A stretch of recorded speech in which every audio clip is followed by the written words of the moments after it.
One thing before we launch into kind of the closing, I realized that because we weren't able to invite the Mardini sisters, everyone else kind of had their story described, but we didn't really get a chance to describe what they did. And Yulia, who actually, she flew in from Germany, she's a Pirate Party MP. She was the nominator so I thought maybe she could describe a little bit about why they're so amazing. All right. So I first learned about the story of Yusra and Sarah Mardini from the media, actually, when Sarah was arrested in late August.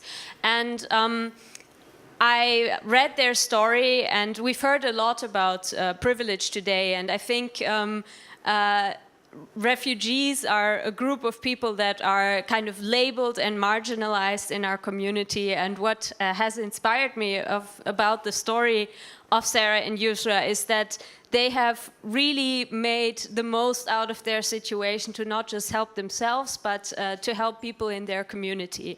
And they were regular teenagers growing up in Damascus, engaged in competitive swimming, and because of the war they had to flee to Europe and cross the Mediterranean Sea on a small overfilled dinghy.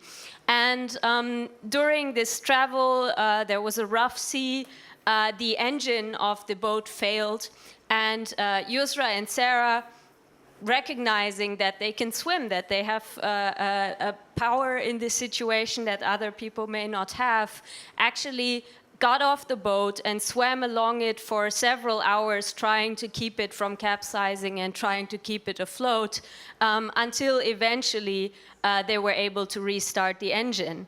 When they had arrived in Europe safely after quite a long journey, Yusra ended up going to the Olympics as part of the refugee Olympic team and has been using her voice to tell the stories of refugees as individuals, as people of very diverse backgrounds, and I think really contributed to giving us an image of individual people in this community and what they have to offer. And Sarah, after having been accepted to a college in Berlin, decided to actually go back to the island where they first entered the European Union and to start helping in sea rescue. And I find it really remarkable that somebody who has gone through the trauma of fleeing would be able to subject themselves to that again. And she is one of several people who have been arrested as part of these rescue efforts all over Europe. And when talking about disobedience, I absolutely recognize that it is necessary under certain circumstances to break laws. But I think in this case, this is not even what we are talking about. I don't think that any of the people who have been engaging in rescuing people at sea, in translating, in providing first aid, have actually been breaking any laws. And this is not why they have been arrested or why they are imprisoned. It is because we as European politicians are quite afraid of people who do that because they expose us. They are able to show that all this talk about a refugee crisis actually is nonsense. There is no refugee crisis in Europe. There is a racism crisis. We are incredibly privileged and we do have the capacity to help other people and to take more people in.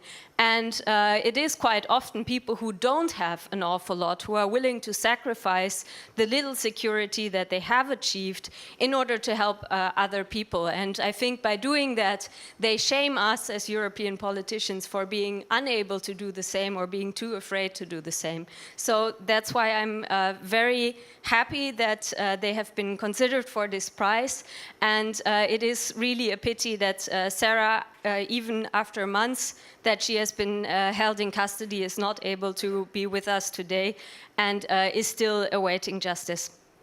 Thank you, Yulia. Thank you.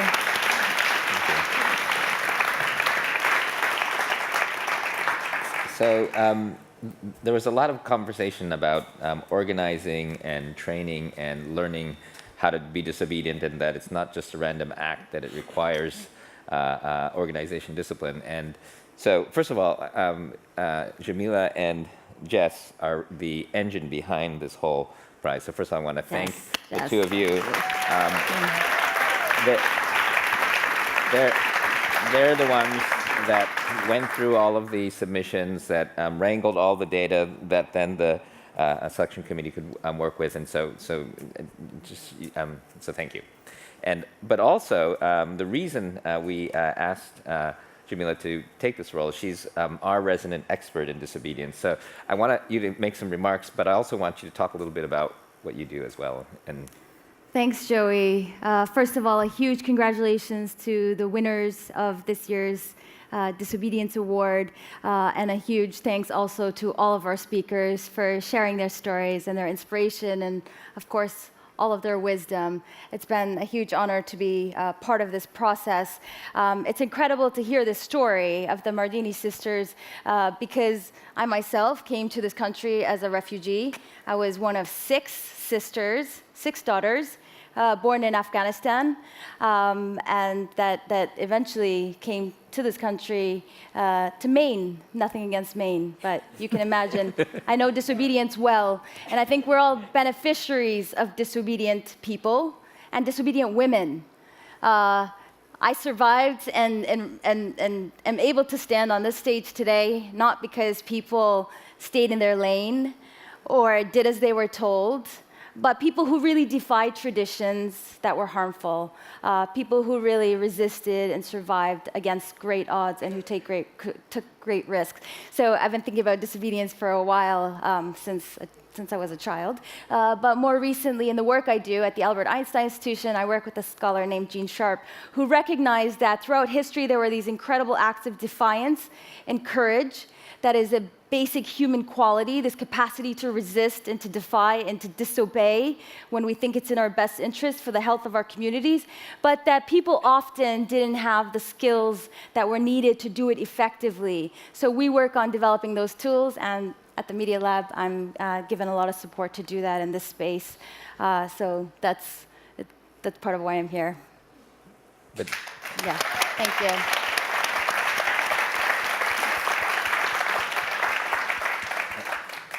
And just, I mean, I think there was a lot of stuff, so we're obviously not going to summarize, but we can talk about a few things. I don't know if you have any observations that you I have a whole book of them, but I don't think we need to go through all of that because we do have, we want to close out this portion of our ceremony and also, head to some food and beverages.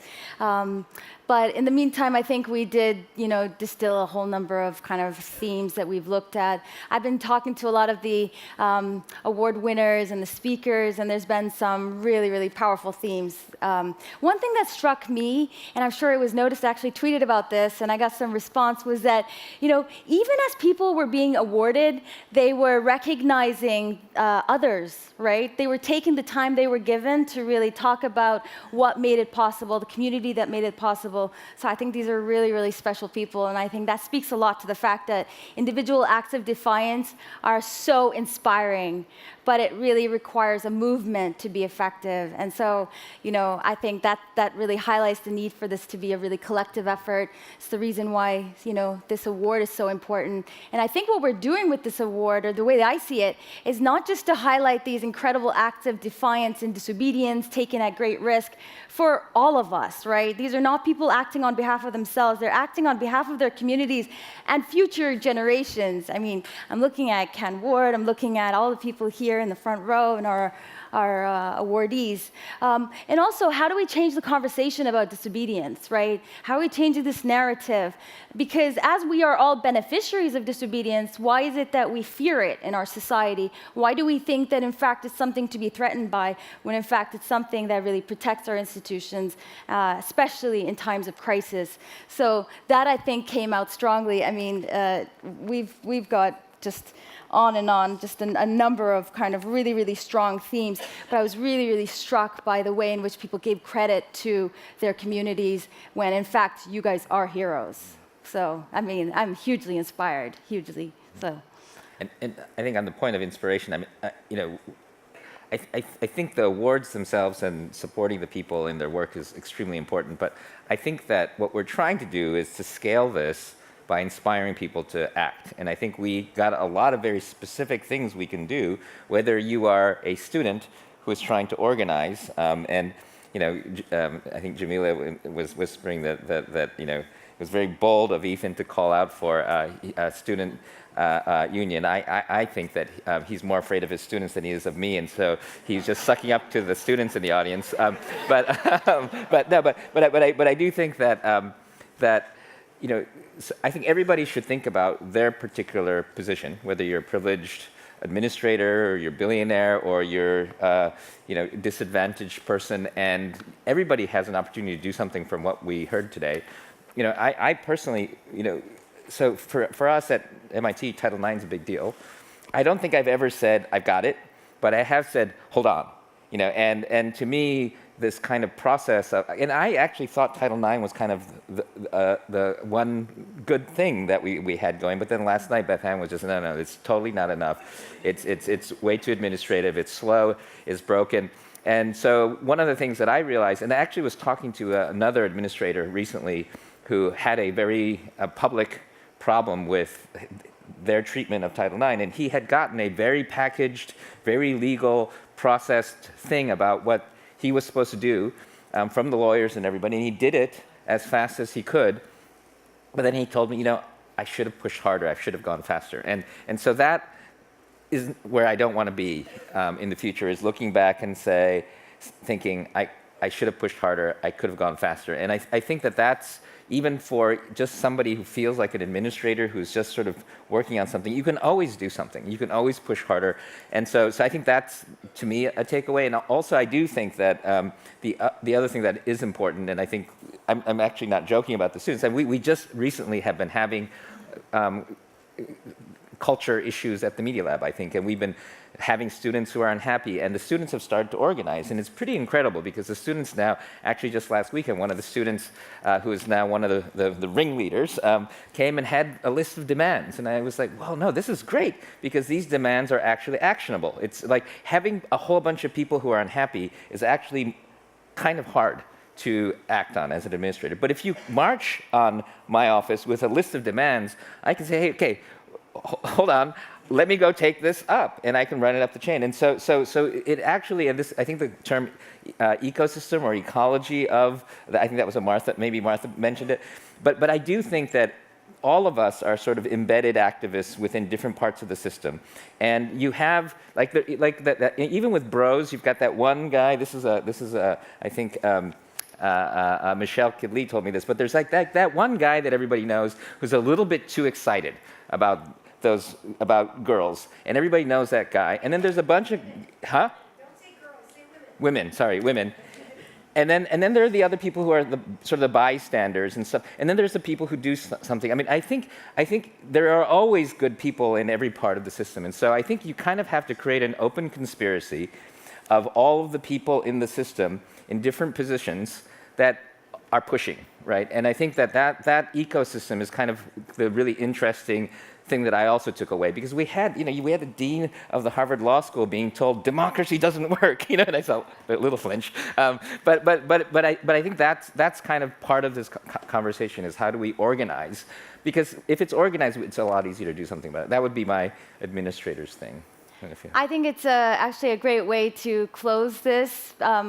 Marshall, who was on our stage earlier, says that moments of crises are actually moments of opportunity, and I think that's what we're seeing around the world today. A lot of people are recognizing our institutions are possibly vulnerable, that our governments are failing us in many ways, and that it's really we are the ones we're waiting for, as has been said a number of times, and that these moments of crisis really allow us to figure out, whether we're going to act, and if so, how we're going to act. And I think that today has given us so much inspiration, not just inspiration though, also wisdom. And I think, we're here for the rest of the evening. Hopefully we can continue this conversation. And I'm going to be thinking about today for a very long time. So thank you all for being here. Thank you.